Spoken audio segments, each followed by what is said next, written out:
Bueno, continuamos conversando con Ramón Guillermo Aveledo. Continuamos.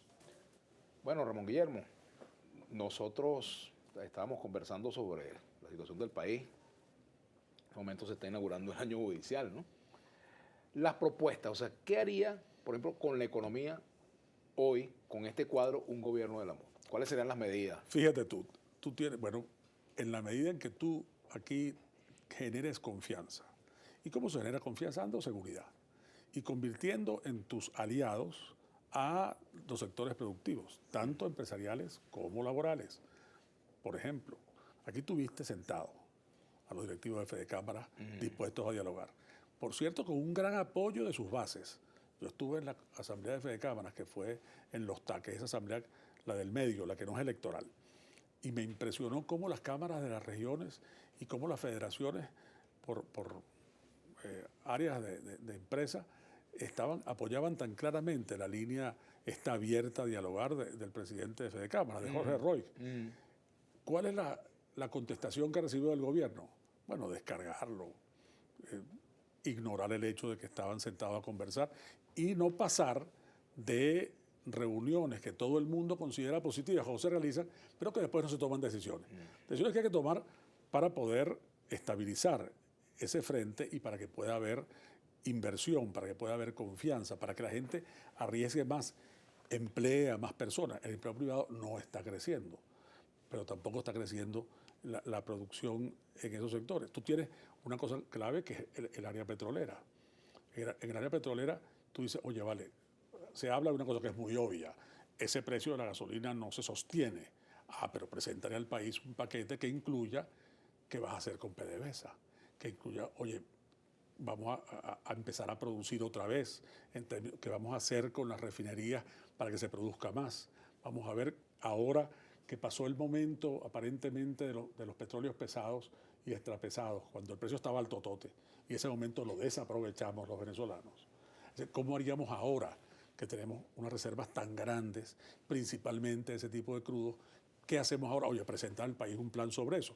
Eso le va a dar confianza al país, pero le va a dar confianza a la gente en el extranjero, que vean tu frente interno estabilizado. Ahora tienes en ese sentido que dar señales. Si tú consideras delincuentes y los tratas como tales a los que pueden producir, si tú, por ejemplo, en el frente, porque no es nada más con el frente empresarial, Vladimir, ocurre en el frente sindical, se han empeñado en crear sindicatos paralelos y cuando le salen responder a los sindicatos, porque los propios dirigentes afines al proceso reclaman, como ha pasado en varias partes del país, y hacen su papel, les crean otros a su vez.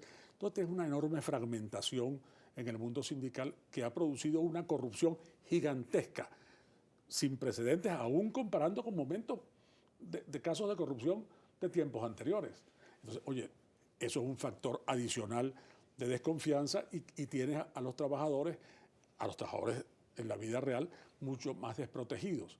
El gobierno ha asumido directamente ese trabajo. Yo aumento los sueldos directamente o dicto las leyes, la ley del trabajo por decreto, pero entonces debilito el movimiento sindical. Tú necesitas un movimiento empresarial fuerte, un movimiento sindical fuerte y mucho contacto con toda la sociedad. Y por ahí empiezas, porque la economía es verdad que tiene sus propias reglas, pero es una ciencia social que está influida naturalmente por todo el contexto que ocurre en la sociedad. Tranquilizando a la sociedad se puede hacer que avance la economía y haciendo que avance la economía a su vez tiene un impacto favorable en la sociedad, porque buena parte de la zozobra, de la desazón, de la incertidumbre se debe a aquello de la economía que afecta a la gente, que son los precios altos y no conseguirlo. Ahora, el gobierno ha dicho que no va a hacer un ajuste como le gustaría a la oposición, es decir, un ajuste que, de acuerdo a palabras pues, de diferentes voceros del gobierno, que haga que los más pobres paguen el peso de la crisis. En realidad lo están pagando, fíjate. A los más pobres les pega más la crisis que a cualquier otro. Y ya la solución que había para ellos, que era la propia red de distribución del Estado, está ocurriendo que está siendo usada para resolver un problema económico general de la gente. Es decir, yo agarro, mira, ¿qué hago ahora? Compro aquí para vender más allá, lo cual es perfectamente racional en un contexto de escasez. Ahora, fíjate tú, como le ocurre a cualquier persona de mi edad y de mi peso, bueno, tengo ciertos problemas de salud que son crónicos, lo cual me obliga a ser visitante de las farmacias con cierta asiduidad. Yo me consigo ahí y parte el alma, Vladimir, porque uno al fin y al cabo va en su carro, de un lado para otro, pero hay una gente que se ve que vino en metro, que caminó varias cuadras o que anda en autobús y caminó varias cuadras para llegar, y una farmacia, otra farmacia y no ha conseguido, y se desesperan, gente además de edad. Ocurre mucho también con las madres por las cosas que son, que si las leches para niños o los pañales, esas cosas. Esas son cosas que donde más afectan, donde pegan más duro, es precisamente los que tienen menos recursos. Entonces, no es verdad que difiriendo las decisiones se protege a los más pobres, al contrario. A ellos se les va a hacer pagar mucho más.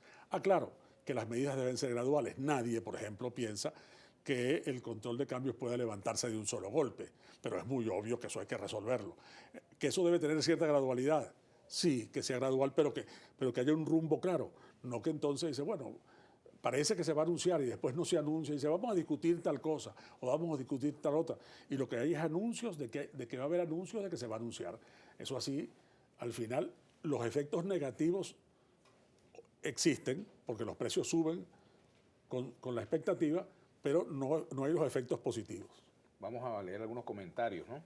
Aquí dice Gustavo, esto es hablando de la entrevista con Víctor Álvarez. Gabriel Enrique, ¿a quién le creemos? ¿A usted o al gobierno con esas largas colas que vemos a diario? Dice Vladimir Maldonado por aquí. Abeleo, ¿tú también vas a defender a los saboteadores? Habla de este grupo de tiendas de productos farmacéuticos. Está bien pasadito para la gracia. De años, dice Juan Lashman. Por culpa de la oposición es que estamos en esta locura de gobierno. Contradicción y más contradicciones en la MUD. Y José Verde Mor dice, qué descaro comparar Famatodo con Bicentenario, que vende el 100% más productos que ellos. No quieren medidas. Ajá. ¿Qué opina Abeleo de un personaje, Ángel Machado, quien dijo en su cuenta Twitter que el presidente Maduro es un delincuente? Esa es la tolerancia que piden. No sé quién es esa persona. Sé. No sé quién es esa persona. Lo importante de esas cosas, hay que acostumbrarse a que cuando la gente hace acusaciones, deben ser acusaciones que tengan sustento. En cualquier sentido. Claro, en cualquier sentido. Yo soy susceptible a que alguien diga una cosa así del presidente, como soy susceptible a lo que dice constantemente el presidente de la Asamblea, que acusa a todo el mundo de cualquier delito. Y eso devalúa la acusación, devalúa la denuncia y perjudica al sistema de justicia en Venezuela, porque si todas esas cosas que se dicen son creídas por alguien, entonces estamos en un país lleno de delincuentes por todos lados, ¿no? Aquí dice Gregorio Berto, entonces hay que poner preso a los consejos comunales por las inmensas colas que mantienen en los mercales y pedales. Pregunto. Aquí dice, ¿por qué permitió que fueran candidatos a gobernadores personas que el pueblo rechazaba? ¿Por qué no hubo primarias en todo el país? Por cierto, ¿cómo está el tema de las primarias?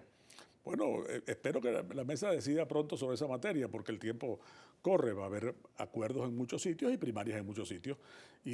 Allí donde haya una multiplicidad de candidatos aspirantes lógicos, pues habrá primaria y la gente resolverá. Eso hasta ahora no ha sido en la oposición un problema insuperable. Aquí dice Néstor Granadillo, que viene lo agridulce, ¿no? Ajá. Dice, señor Abeleo, vuelva a dirigir la MUD, parte de Venezuela se lo agradecería. Y alerta a todos, dice, ¿por qué Abeleo, que no está de acuerdo con golpe, suspendió el campeonato de béisbol en el 2002? Eso me gustaría responderla. Dale, pues. Porque fíjate tú. Batéala, pues. Eso me gustaría responderla porque eso es una cosa que la repite mucho gente que, por cierto, no va al estadio. Yo me imagino que él sí irá, el que dice eso. Ajá. Lo que ocurrió con ese campeonato es que era imposible jugarlo. Era imposible jugarlo porque no había policía. Recordemos que estaba intervenida la Policía Metropolitana. Y recuerdo mucho que, porque ahí lo que fue difiriendo hasta que llegó un momento que dijimos, mira, vamos a dejarlo así, hay que suspender, ya no había tiempo para realizar el campeonato. Pero fíjate tú, no había Policía Metropolitana, no había cerveza, no había sándwiches, porque había paro en todas esas cosas. Y la gente no va al estadio a pagar promesa, ni puede tener a poner a la gente a correr peligro. Y me acuerdo que yo mantenía aquí a los árbitros extranjeros, estaban aquí todavía, hasta que hubo una noche, me acuerdo yo, que salieron todos despavoridos porque hubo aquella cosa en la Plaza Altamira, aquel señor Gubella que fue muy famoso el acontecimiento. Así que esa vez simplemente no se pudo jugar. Recuerdo, lamentablemente el testimonio es de alguien que falleció y lo estimé mucho como tú también, Ricardo Gutiérrez, Sí, cómo no. que era vicepresidente de la Asamblea, y me llamó para decirme, oye, Ramón Guillermo, ¿qué se puede hacer para que el campeonato funcione? Y mira, vale, hay que hacer esto, y caramba, eso es muy difícil. Mejor como que dejarlo así. Y efectivamente, y tal es así que en los campeonatos siguientes mantuvimos una muy buena relación con las autoridades que por cierto, no interpretaban seriamente que nosotros hubiéramos suspendido con una intención política. Fue más bien una consecuencia de lo que estaba ocurriendo en la política.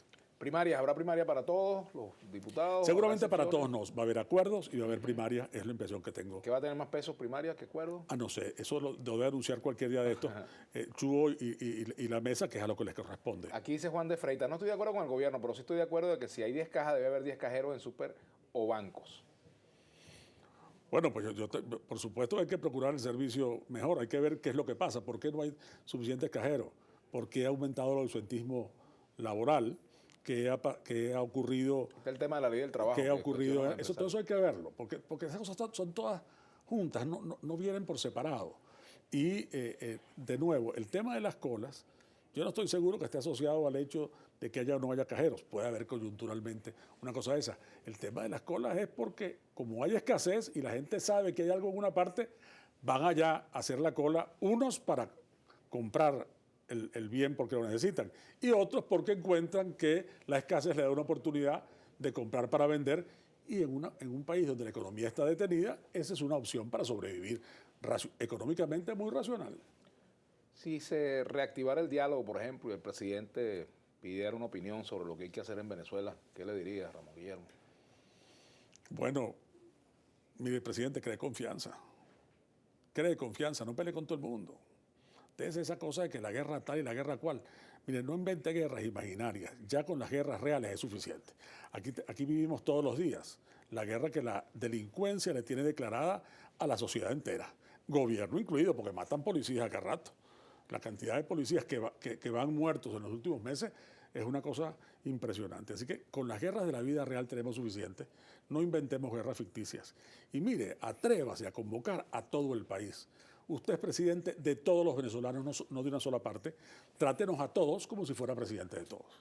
Ramón Guillermo, no hay nada de guerra económica, ni un 1%. Mira, vale, ¿y eso qué es? Porque si hubiera guerra económica, los generales de esa guerra estarían en el gobierno, porque esos son los que han creado las condiciones para que esto haya así. Bueno, que haya guerrilla, que haya guerra irregular, hay que ver, pero es consecuencia de esas condiciones creadas, sin duda, porque si no, no habría... ¿Tú crees que alguien puede organizar una actividad empresarial para no producir? ¿Qué gana con eso?